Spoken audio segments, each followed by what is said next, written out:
శ్రీగురుభ్యో నమః. శ్రీమాత్రే నమః.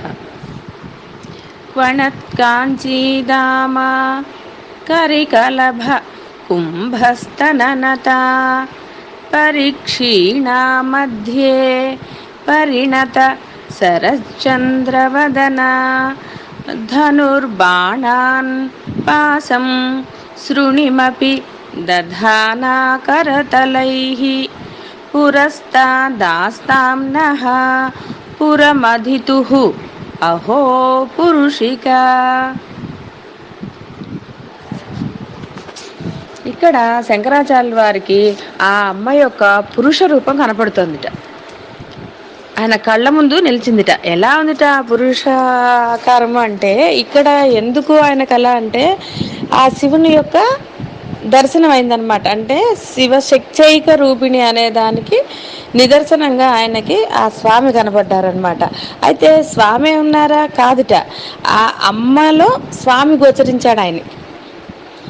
ఆ అమ్మ ఎలా ఉందంటే అహో పురుషిక అంటే పురుష రూపం పొందిన, అంటే కొంతమంది మనం అంటే బయట మనకి లౌకికంలో వాళ్ళని చూస్తే ఒక రకంగా ఉంటుంది, కానీ ఒక యుద్ధానికి వెళ్ళే మనం ఆడవాళ్ళని కనుక చూస్తే, ఇప్పుడు రాణి రుద్రమదేవి వీళ్ళందరూ ఉన్నారు. వాళ్ళు యుద్ధానికి వెళుతూ ఉన్నప్పుడు వాళ్ళల్లో ఒక గాంభీర్యం కనపడుతుంది మనకి. అంతే తప్ప అక్కడ మొగరాయుడు లక్షణాలు అని కాదు. అక్కడ అంటే ఒక గంభీరత్వం ఉంటుంది, ఎంతో ధైర్యంగా, చాలా ఏమనాలి మనం, వీరత్వం అది ఆ మోహంలో అక్కడ అంతా కనపడుతుంటుంది.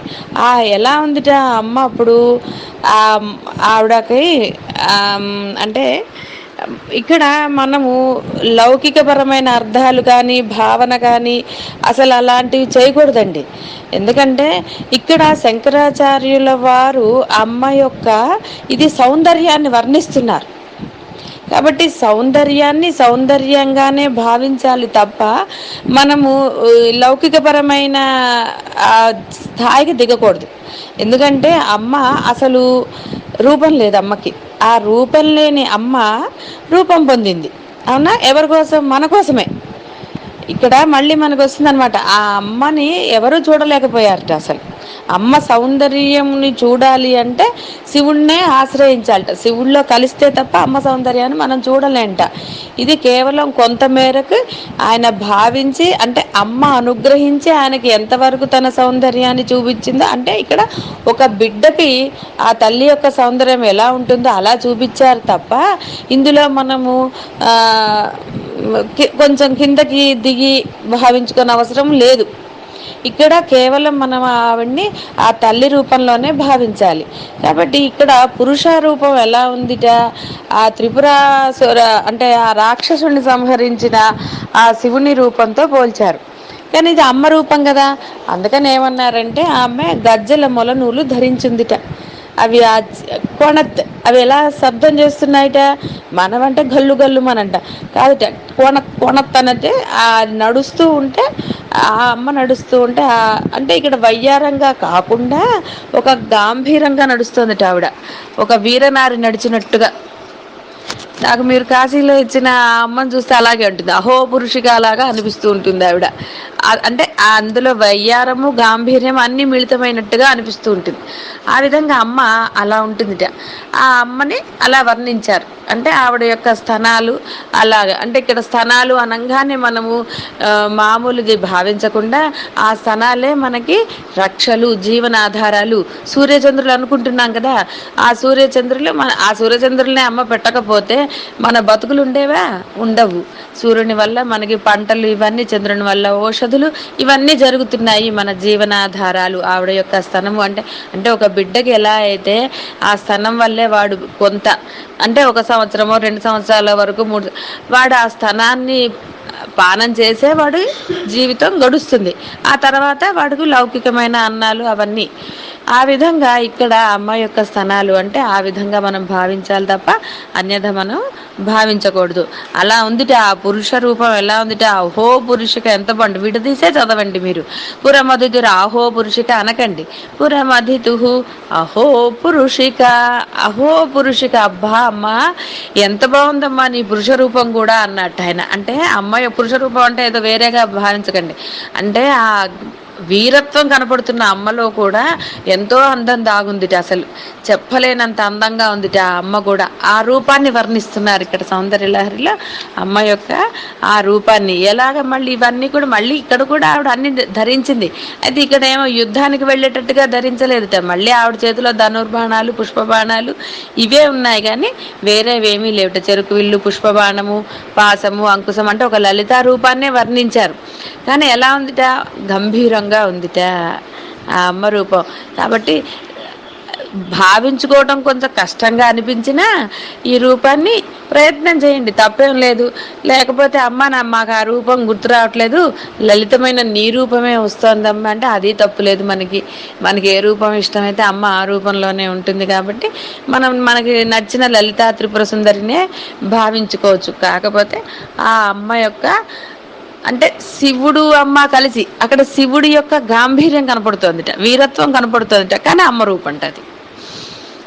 అందుకని ఎలాంటి శివుట మళ్ళీ అది కూడా వర్ణించారు మనకి. ఆ యుద్ధాల్లో అంటే త్రిపుర అదే ఆ రాక్షసుడిని చంపిన రూపం ఎలా ఉందో అలా ఉందిట. ఆ శివుడు ఆ రాక్షసుడిని చంపుతున్నప్పుడు ఎలా గాంభీరంగా ఉన్నారో అలా ఉన్నట్ట ఆ అమ్మ, అలా ఉందిట పురుష రూపం అని చెప్పారు. కాబట్టి సరే, శరత్ పూర్ణిమ అంటే అమ్మ యొక్క వదనం ఎలా ఉందో కూడా చెప్పారు మనకి. ఆ విధంగా మనం భావిద్దాము. భావించలేనప్పుడు లలితా త్రిపుర సుందరినే భావించుకుని ఆవిడకి నమస్కారం చేసుకుందాం. ఇక్కడ మనకి తత్వంగా చెప్పాలి అంటే ప్రతి ఆడవాళ్ళల్లో అనండి, లేకపోతే ఎక్కడైనా సరే రెండు రకాలు మిశ్రితం ఉంటాయి. మగవాళ్ళల్లో కూడా అవసరం వచ్చినప్పుడు ఒక లాలిత్యం కనపడుతుంది పురుషుల్లో. తర్వాత స్త్రీలలో కూడా అవసరం వచ్చినప్పుడు ఒక పురుషుల యొక్క గాంభీర్యము, కఠినత్వము ఇలాంటివన్నీ కూడా మనకి గోచరమవుతాయి. ఇవన్నీ బాహ్యానికి అనుకున్నా కూడా అంటే అవసరమైనప్పుడు శిక్షించే రూపం కూడా వస్తుంది అమ్మలో, ఆ శివుని యొక్క రూపం. అంటే ఇక్కడ మనం 2-3 గ్రహించవచ్చు. ఒకటి అమ్మకి అయ్యకి భేదం లేదని చెప్పటం ఒకటి పరమార్థం. అసలు అంటే అమ్మలోనే శివుడు దాగున్నాడు అని చెప్పటం. అవసరం వచ్చినప్పుడు అంటే యుద్ధానికి వెళ్ళాలి అంటే ఆ అమ్మ మళ్ళీ ఎక్కడికో వెళ్ళక్కర్లేదు, శివుణ్ణి తనలోకి ఇచ్చేసుకుంటే అంటే తనలోనే ఉన్నాడు, ఆ రూపాన్ని పొందితే చాలట. అప్పుడు ఆవిడ ఆ గాంభీర్యము, కఠినత్వం అన్నీ వస్తాయి, ఆవిడ యుద్ధం చేసేయగలుగుతుంది. అంటే దుష్టులను శిక్షించాలి అంటే అలా ఉంటుంది. మనలో దుష్ట గుణాలు సంహరించాలన్నా ఆవిడ ఏదో వేరే అన్ని చేయకలేట, ఆ రూపంలోనే కొంత కఠినంగా మనకు కనిపించి గాంభీర్యంగా ఆ పాసము అంకుశములతోటి మనలో ఉన్న దుష్ట గుణాలని అణిచివేస్తుంది. ఆవిడకి వేరే అక్కర్లేదండి, మళ్ళీ ఇంకో బాణాలు తేవక్కర్లేదు, మనని కోపడగలేదు. ఆ పాసము అంకుశాన్ని ధ్యానం చేస్తే చాలట మనలో దుష్ట గుణాలు పోతాయట. ముందర చెప్పుకున్నాం కదా లలితలో మనకి 2 సైమల్టేనియస్గా నడుస్తున్నాయి. కాబట్టి అంటే తన భక్తులను బాధించే వాళ్ళని కూడా ఆవిడ వదిలిపెట్టదు, బాధించే వాళ్ళని ఆవిడ కూడా శిక్షిస్తుంది. కాబట్టి ఆ విధంగా ఆవిడ శిక్షించాలి అంటే ఆవిడ ఆయుధాలు ఏంటి, చెరుకు విల్లు ఇవేట. అంటే మనం మామూలుగా ఏమంటామంటే శిక్ష అంటే వాడికి ఏదో పనిష్మెంట్ అంటే వాడు బాధపడతాడు. అంటే దండించడం అంటే మనం ఏమనుకుంటాం మామూలుగా, అది మనకి మామూలు అవకించటం, గోడ కూర్చి దెబ్బలు కొట్టడం ఇలాంటివన్నీ కదా. అమ్మ అలా చేయదండి. ఇక్కడ అసలైన పరమార్థం ఏంటంటే అమ్మ నీలో ఉన్న దుష్టగుణాలని, అంటే నువ్వు ఎవరినైతే పక్క వాళ్ళని బాధిస్తున్నావో ఆ దుష్టగుణాలని పాసం అంకుశంతో అణిచివేసి పూల బాణంలాగా నీ మనసుని మారుస్తుంది. అదేంటంటే అసలు మనం భక్తులం కదా, వాళ్ళని మార్చాలా అంటే వాడు సరిగ్గా ఉంటే కదా మన జీవితం బాగుంటుంది కదా. వాడు సరిగ్గా లేకే కదా మనం ఈ తలకాయ నొప్పి అంతా మనకి.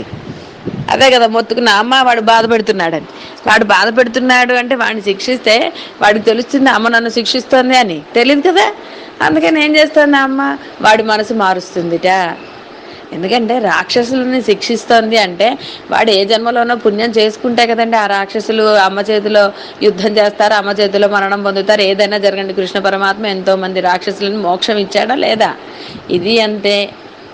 అంటే ఇదేదో బాగుందండి, మనం చేస్తే అమ్మ కూడా మనం అంటే ఆ శిక్ష మనకు అవసరమా? అమ్మ ప్రేమ కావాలా? అర్థం చేసుకోండి.